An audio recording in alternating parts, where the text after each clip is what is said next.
안녕하세요, 여러분. 오늘은 우리 경영학에서 빼놓을 수 없는 것이 마케팅인데, 마케팅은 결국 소비자의 마음을 알아가는 것입니다.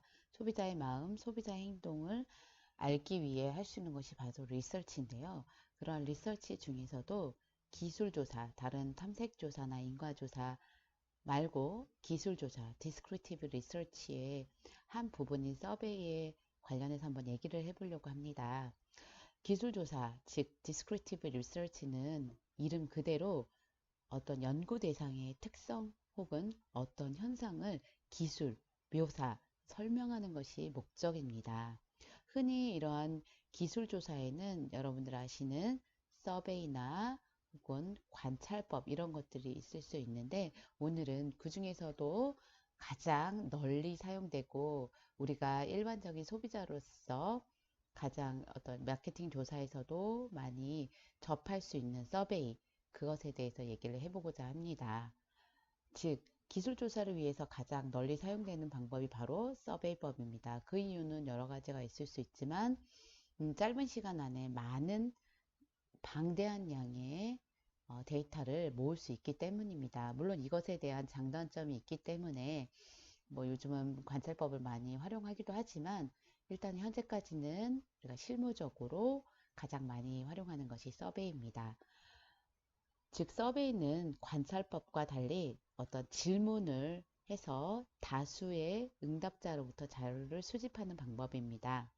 예를 들어서 기업의 이미지, 브랜드 이미지 이런 것들을 직접 대면해서 물어보거나 혹은 설문지라는 용지를 이용해서 물어보거나 요즘은 특히 컴퓨터를 이용해서 많이 물어보는데요. 이런 것들이 서베이법의 한 예입니다.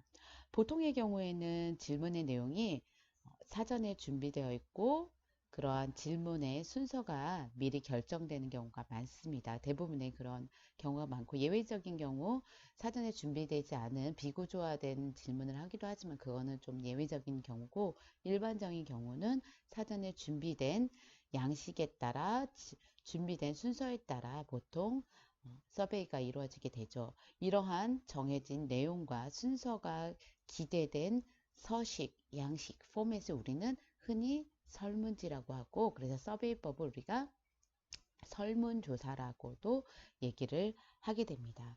그럼 이런 설문지와 관련해서 설문조사를 할 때 필요한데 이런 설문지를 작성할 때 여러 가지 유의해야 할 점이라던가 혹은 어떤 질문이 있는지 혹은 그런 질문에 답변하는 형태에는 여러 가지가 있을 수 있는데 그것이 척도인데 이것에 대해 얘기를 해보도록 하겠습니다. 그것과 관련해서 어, 방송대 마케팅 조사론을 바탕으로 한번 이야기를 이끌어가 볼 텐데요. 이번 연도에 마침 설문지와 관련된 어, 과제 주제가 주어졌습니다. 그러면 이걸 가지고 한번 우리 설문지가 어떻게 작성이 되어야 하고 설문지의 답변으로 활용이 되는 척도는 어떠한 것들이 있는지 한번 설명을 한번 해보도록 하겠습니다. 그럼 이번 연도의 마케팅 조사론에 나온 과제 주제를 살펴보도록 하겠습니다. 과제 주제는 평소 관심 있는 브랜드의 이미지를 연구하기 위한 설문지를 아래의 지시에 따라 만들어 보는 것입니다. 만들 때 참고할 수 있는 것은 교재 66페이지에 있는 설문지를 활용할 수 있는데 중요한 것은 우리가 설문지를 만들 때 그 설문 문항마다 이것이 어떤 척도인지 명기하는 것이 중요하다고 합니다. 즉 교수님께서 이 과제에서 요구하고자 하는 건 과연 내가 이 설문 문항의 답변이 어떤 척도인지를 파악할 수 있는지를 어, 파악하고자 합니다. 저도 이제 일반 학부에서도 제가 이제 2학기 때 1학기 때 보통 마케팅 조사를 리서치를 강의를 하는데 그때 제가 이제 내는 문제 중에 하나도 간단한 단답형 질문 중에 하나도 어떤 그 제가 척도를 주고 이게 과연 어떤 척도인지 찾는다던가 혹은 제가 어떤 대학원에서는 이런 게 될 수 있겠죠. 어떤 질문을 주고 이거를 뭐 스타펠 척도로 만들어 보시오. 이렇게 하는 경우도 있습니다. 그러면 크게 문제는 네 가지인데요. 요구하는 건 개방형 질문과 이분형 질문을 포함해야 하고, 그다음 두 번째는 그 질문의 유형이고요. 두 번째부터 2번부터 4번까지는 그런 질문을 했을 때 답변의 형태가, 즉 척도가 어떠한 척도인지를 이제 알아야 하는데, 그 척도에 반드시 음, 다음에 6가지가 꼭 들어가야 된다는 겁니다. 첫째, 리커트 척도여야 되고, 의미차별화 척도도 포함해야 되고, 스타펠 척도도 포함해야 됩니다. 그 다음 쌍대 비교법도 있어야 하고, 순서 서열 척도법도 있어야 하고, 고정 총합 척도도 있어야 합니다. 어, 우리가 측정을 할 때 그 척도가 이 6가지가 꼭 포함이 되어야 하고요. 그 다음 네 번째 어떤 요구하는 건 응답자 인구 통계학적 질문을 포함해야 된다. 이런 것들은 보통 마지막에 물어보죠. 나이가 몇 살이냐, 어디 사냐. 이런 건 어렵지 않은데요. 여러분들 어려워하는 건 2번과 3번일 것입니다. 이거는 제가 지금 강의를 하면서 설명을 드리도록 하겠습니다. 그래서 뭐 방송대 학생들이 이거를 듣는다면 지시사항, 뭐 과제물 특강을 들으시라고 하니까 그걸 들으시고요. 그 다음에 이 내용이, 과제 내용이 내쪽 내외, 즉 표지 빼놓고 내쪽 내외 하고, 뭐 글씨 폰트는 11포인트, 뭐 줄간격 160, 아마 아래 한글인 것 같습니다. 그럼 본격적으로 제가 설명을 한번 드리도록 하겠습니다.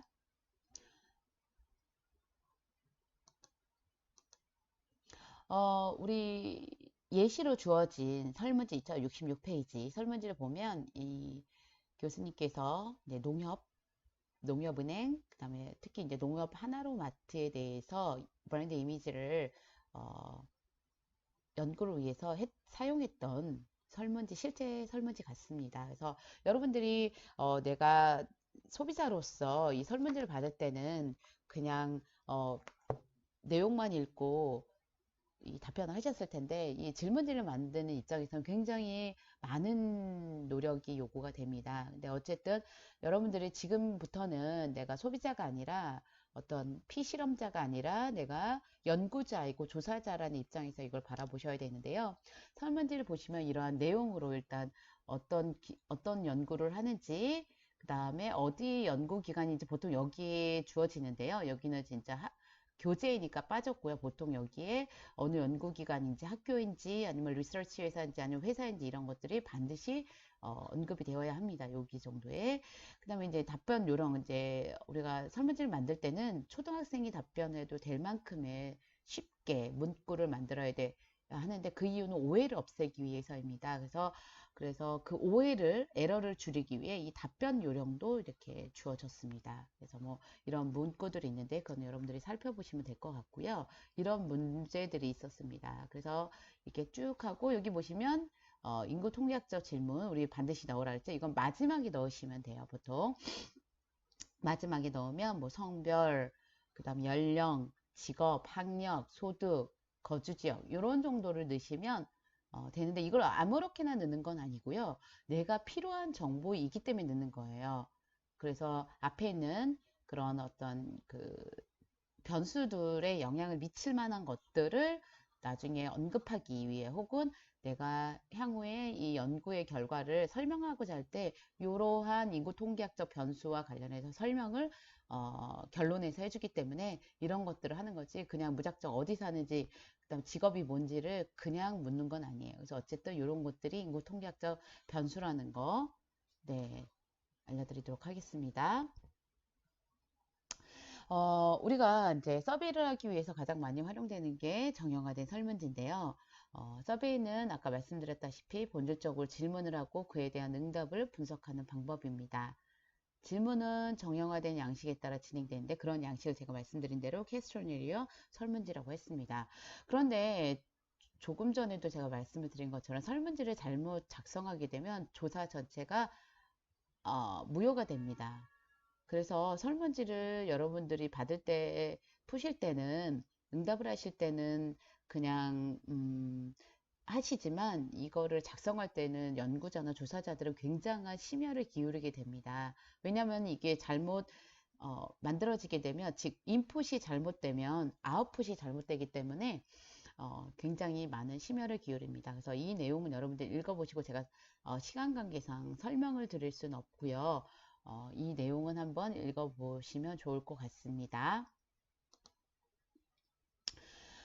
질문의 형태는 여러 가지가 있을 수 있는데, 첫 번째, 이게 개방형, 오픈엔디드 퀘스천이라고 하죠. 우리가 쉽게 말하면 주관식 질문입니다. 그래서 주관식 질문을 하게 되면, 우리가 뭐, 조사자가 생각하지 못했던 여러 가지 창의적이거나 혹은 다양한 답변을 들을 수 있습니다. 그렇지만 밑에 있는 뭐 코딩이 어렵다던가 응답이 너무 다양해지면 뭐 혼란이 가중될 수 있는데, 보통 우리가 기술조사보다는 탐색조사에서 이용됩니다. 그래서 어쨌든 여러분들이 아셔야 할 내용은 주관식이다라는 거죠. 그러니까 보기가 주어지지 않는 것을 우리가 개방형 질문이라고 얘기를 합니다. 그런 것에 비해서 이런 것들 있죠. 이렇게 생각나는 대로 적어보세요 라고 하는 겁니다. 귀하는 전자회사라고 하면 어떤 회사가 생각나십니까? 라고 이렇게 4개만 적어보세요. 1개만 적어봐도 되고요. 이렇게 하는 것이 바로 개방형 주관식 질문입니다. 그것에 비해서 우리가 고정형 Fixed Alternative Question은 우리가 이분형과 선다형을 질문을 들 수 있습니다. 이분형은 Yes or No, 뭐 1번 아니면 2번인데요. 선다형은 우리가 흔히 여러분들의 서베이에서 보시는 설문지에서 보시는 1번부터 5번, 1번부터 7번 이런 것들입니다. 우리가 앞에 나온 개방형보다는 고정형을 많이 사용하게 됐는데 그 이유가 바로 두 번째 나와 있는 장점 때문입니다.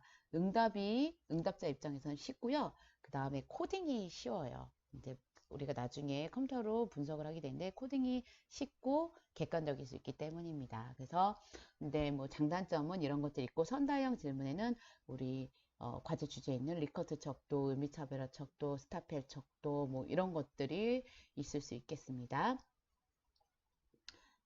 뭐 이분형 질문에는 뭐 예, 아니요 이런 yes or no. 결혼하셨습니까? yes or no. 집이 있습니까? yes or no. 서울에 거주하십니까? yes or no. 이런 것들이 이분형 질문이죠. 선다형 질문에는 이런 우리가 흔히 이런 것들이 객관식 1번부터 5번, 1번부터 7번 이런 것들 보기가 여러 개 주어지는 게 바로 선다형 질문입니다. 그러면 이제 우리가 1번 문제는 해결을 했어요. 개방형이나 이분형 질문을 여러분들이 만드시면 되고 2번과 3번의 주제와 관련해서는 여러분들이 측정적 척도라는 내용을 아셔야 되는데요. 측정이란 뭐냐면 우리가 요즘 코로나 때문에 뭘 측정하죠? 네, 체온을 측정합니다. 측정이란 의미는 쉽게 말해서 뭐냐면 숫자로 표현을 하는 거예요. 숫자로 왜 표기를 하느냐? 우리가 이 사람이 열이 나요. 앞에 있는 사람이 열이 나요 라고 했을 때 열이 나요 라는 것을 어떻게 객관적으로 판단할 수 있을까요? 그냥 높아요. 손으로 이마에 재보니까 뜨거워요. 이건 객관적이지 않죠. 객관적으로 표시하기 위해서 필요한 게 바로 뭐냐면 객관적이란 누구나 인정할 수 있는 거잖아요. 주관적이란 그 사람만 인정하는 거고 객관적으로 누구나 판단할 수 있을 표현하는 게 바로 뭐냐면 측정인데 바로 숫자로 표현하는 거예요. 예를 들면 우리가 코로나19 으로 열이 있다라고 하는 건 뭐 예를 들어서 39도 이상이다. 38도 이상이다.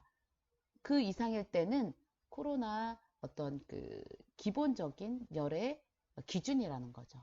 그랬을 때 누구나 부정할 수 없는 거예요. 하지만 내가 손으로 열을 재서 뜨거워요 라고 했을 때는 누구나 인정할 수 없는 거죠. 그건 측정이 아니에요. 측정이란 누구나 인정할 수 있는 객관적인 수치, 숫자로 표현해 줄 때 우리는 측정이라고 얘기를 합니다.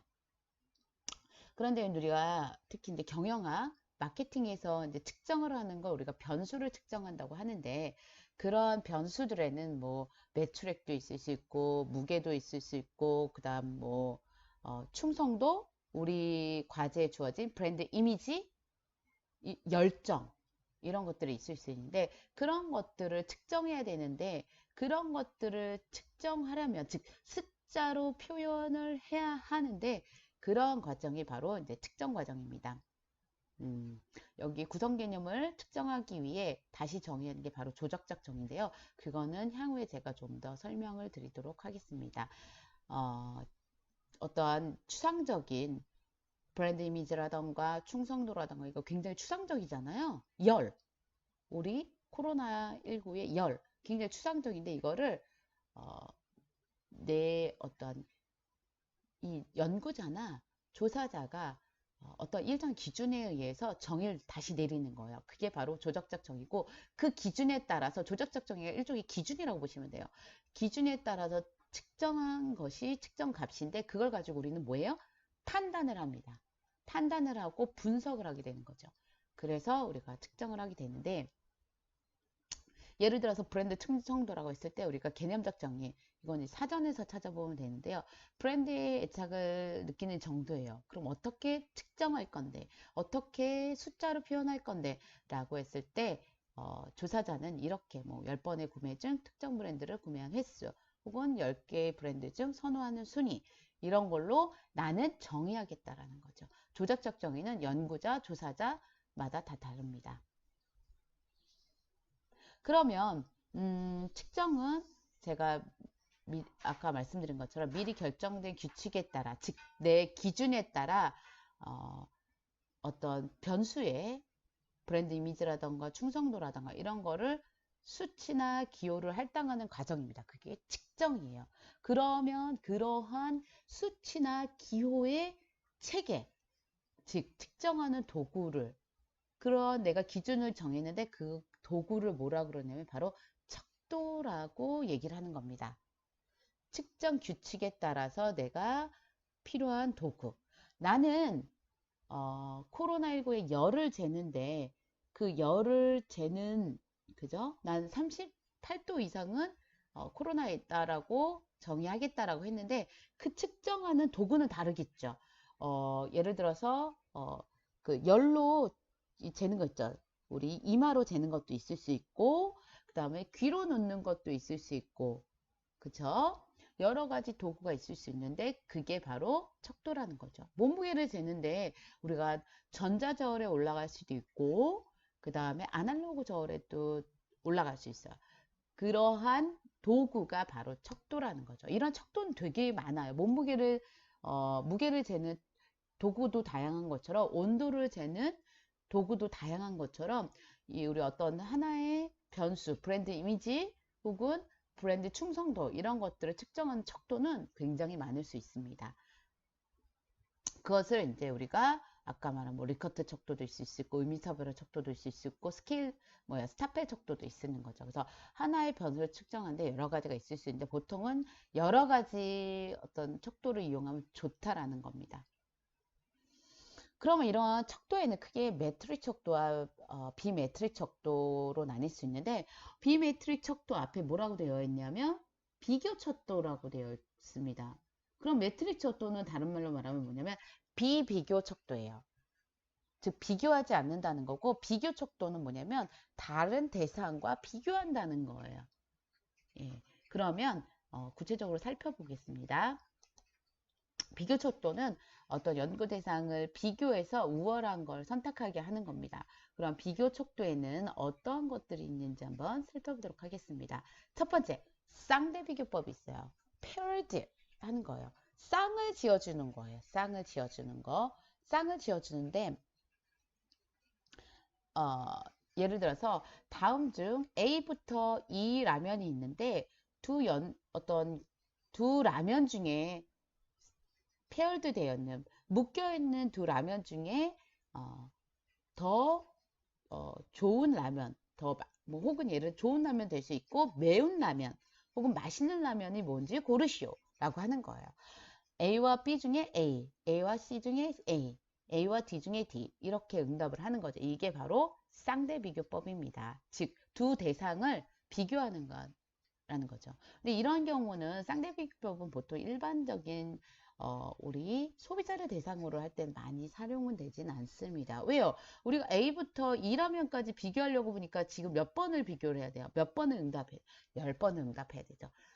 여러 가지 단점이 있지만 이러한 복잡해진다. 그 다음에 대안이 많아지면 응답이 응답해야 될 문항이 많아지는 이런 경우가 있습니다. 그래서 상대비교법은 보통 일반적인 조사에선 사용되지 않지만 우리가 다천척도법이라는 걸 할 때 활용이 됩니다. 이게 바로 상대비교법. 둘씩 묶어서 하는 거죠. 둘씩 가위바위보 하는 거예요. 네. 그 다음에 순서 서열 척도법. 흔히 우리가 설문조사나 서베이할 때 가장 많이 사용되는 겁니다. 현실에 가장 가까운 법이고 이해하기 쉽습니다. 아까 우리가 A부터 E라면 있는데 다음 중 A부터 E라면 중 가장 매운 순서대로 1번부터 5등까지 번호를 매기시오. 혹은 다음 라면 중 가장 맛있다고, 매운 거랑 맛있는 건 다르죠. 맛있다고 생각되는 라면은 1등부터 5등, 1번부터 5번까지 번호를 나열하시오 하는 게 바로 순서 서열법입니다. 현실에 가장 가깝고요. 응답하기 쉽고 시간과 노력도 적게 듭니다. 가장 실무적으로 많이 사용되고 여러분들이 많이 보시는 그런 척도법입니다. 그 다음에 이거는 여러분들이 이제 고정총합 척도법이라 해서 비교를 하는 거예요. 대안에 비교를 하는 건데 고정된 수치를 주고 연구 대상을 기준에 따라 총합이 고정된 수치가 할당되도록 하는 방법이에요. 일정한 대안을 주고 그 합이 고정된 총합, 여기는 지금 100이라고 주어졌는데 1000을 줘도 되고 10을 줘도 돼요. 그런데 반드시 여기 나와 있는 대안이 나와 있는 것들이 반드시 합쳐서 100이 되어야 돼요. 혹은 10이 되어야 돼요. 총합으로 주어진 것에 딱 맞춰야 돼요. 그래서 고정 총합이라고 그래요. constant sum이라고 합니다. 지금 이거 같은 경우는 보기에 주어진 건 가격, 선명도, 제조회사 크기, 아마 내가 보기에는 뭐 모니터일 수도 있는데 귀하께서 모니터를 선택할 때 중요시하는 속성을 총합이 100이 되도록 하시오. 그래서 반드시 0을 줘도 돼요. 0을 줘도 왜 내가 그걸 하나도 고려를 안 할 때. 그런데 반드시 합쳐졌을 때 100이 돼야 돼요. 예를 들어서 뭐 브랜드끼리 비교할 수도 있어요. 다음 중 A부터 E 라면이 있는데 귀하께서 맛있다고 생각되는 순서대로 점수를 부여할 때 총합이 100이 되게 하세요. 이렇게 할 수도 있어요. 반드시 이 고정총합 척도법의 핵심은 총합이 100이 되어야 된다는 거예요. 근데 왜 이게 비교하는 거냐? 당연히 높은 점수를 받은 건 뭘까요? 가장 뭐 중요시한다던가 좋다던가 하고 낮은 점수를 받았다는 건 어떤 거야? 다른 것들에 비해, 다른 대안에 비해, 다른 기준에 비해 낮은 어떤 점수를 받았다는 거잖아요. 그러니까 비교적 좋지 않다는 거잖아요. 그래서 말 그대로 비교할 수 있기 때문에 비교척도법에 들어갑니다. 비교척도법 3개 배웠어요. 페어드 쌍대비교법, 그 다음에 순서서열법, 그 다음에 고정총합법까지가 어떤 대안들끼리 비교하는 겁니다. 이게 이제 4번 문제에 나온 거고요. 근데 3번 문제로 넘어가면 연속형 평가척도법이 있는데 이거는 이제 우리 척도법이라 해서 비비교 척도법에 들어갑니다. 이제 A라면 어떻게 생각하십니까? 즉 아까 같이 비교 척도법처럼 A와 B를 혹은 A와 C를 A부터 E까지의 라면을 비교하는 게 아니라 A 자체를 평가하는 거죠. A 자체를 평가하는 거예요. 네, 그게 바로 매트릭 척도법 비교 척도법입니다. 아까 우리 고정 총합법까지는 비교 척도였다면 이제는 비교하지 않는 비비교 척도법입니다. 네, 연속 평가 척도법은 A라면 어떻게 생각하십니까? 혹은 A라면의 맛이 어떻다고 생각하십니까? 라고 하고 매우 나쁘다, 매우 좋다, 매우 순하다, 매우 맵다 이렇게 표현하는 거예요. 그러니까 다른 것과 비교하지 않은 거예요. A라면만 놓고 말하는 거죠. 그래서 비교하지 않는 척도법이에요. 매트릭 척도법이라고 합니다. 이것은 거의 많이 활용되지 않고요. 왜냐면 여기 어느 선상에 있는지 정확히 알 수가 없기 때문에. 그래서 우리 문제에 나온 리커트 척도법, 그 다음에 의미차별화 척도법, 스타펠 척도법이 있는데요. 리커트 척도법을 얘기하기 전에 우리 의미차별화 척도법을 먼저 얘기해 볼게요. Semantic differential. 의미를 반대로 한다는 거예요. 서로 상반되는 형용사를 표현을 양 끝에 놓고 그 적절한 점에 하는 건데 보통 여기다 표시해줘요. 1, 2, 3, 4, 5, 6, 7, 7점 척도네요. 이 7점 내에서 번호를 준 다음에 표시하게 합니다. 그래서 A전자회사의 이미지에 대한 본인의 느낌을 표시해주세요. 이거 비교하지 않죠? A전자회사와 B전자회사, A전자회사와 C전자회사 혹은 A부터 A 회사가 다른 전자회사에 비해서 라고 하지 않아요. A전자회사만 생각하는 겁니다. 그래서 비비교, 매트릭스 척도인 거죠. 그래서 의미차별화란 양쪽에 반대되는 형용사를 넣는 거예요. 중후하다, 가볍다, 밝다, 어둡다, 동적이다, 정적이다, 뭐 젊다, 혹은 약간 나이 들었다, 뉴다, 올드다 이런 반대말을 쓰는 거예요. 그게 바로 의미차별화 척도인데요. 그런데 이 의미차별화 척도가 단점이 뭐냐면 이런 반대말 만들기가 어때요? 네, 쉽지 않기 때문에 나온 게 바로 뭐냐? 리커트 척도입니다. 형용사를 하나만 쓰는 거예요. 다음 A전자 회사에 대한 규혈 생각을 넣어주세요. 뭐 품질이 우수하다, strong agree, strong disagree. 그러니까 매우 동의한다, 동의하지 않는다. 뭐 1번부터 5번 해도 되고요. 1번부터 7번 해도 되고요. 그죠? AS는 신속하다. 1번부터 5번. 가격은 저렴하다. 1번. 지금 형용사를 뭐밖에 안 썼어요? 하나만 썼어요. 브랜드 A의 이미지는 역동적이다. 1번부터 7번, 1번부터 5번 쓰는 거죠. 형용사만 쓰기 때문에 어때요? 이 조사자나 연구자 입장에서는 질문지를 만들기가 다소 용이합니다. 그리고 응답자 입장에서도 좀 더 편리합니다. 그래서 가장 많이 이용되는 게 설문지에서는 의미차별화 척도보다는 리커트 척도를 절 많이 활용합니다. 그 다음에 이제 스타펠 척도 마지막 비비교 척도, 비교하지 않는 척도, 매트릭 척도 중에 스타펠 척도가 있는데 이건 뭐냐면 아까 우리 그 0점이 없는 아까 우리 리커트 척도에서 형용사 하나 사용했죠. 네, 그런 것처럼 형용사 문구 하나만을 문장 하나만을 사용해서 마이너스 5부터 플러스 5까지 이 10점 척도로 하는 것이 바로 스타펠 척도입니다. 0점이 없는 마이너스 1에서 플러스 5 사이에 척도를 하는 거예요. A전자 회사에 대한 평가를 속성별로 해주세요. 친절하다, 품질이 높다, AS가 신속하다, 첨단 제품이다, 뭐 이런 것들, 그쵸? 가격이 저렴하다, 뭐 이런 것들을 마이너스 5에서 플러스 5까지 하는 거예요. 근데 여러분들 이 스타펠 척도를 보신 적 있나요? 실무적으로 거의 활용이 되지 않습니다. 의미차별화 척도의 어떤 그 한계점을 극복하고자 발명이 된 건데 리커트 교수님이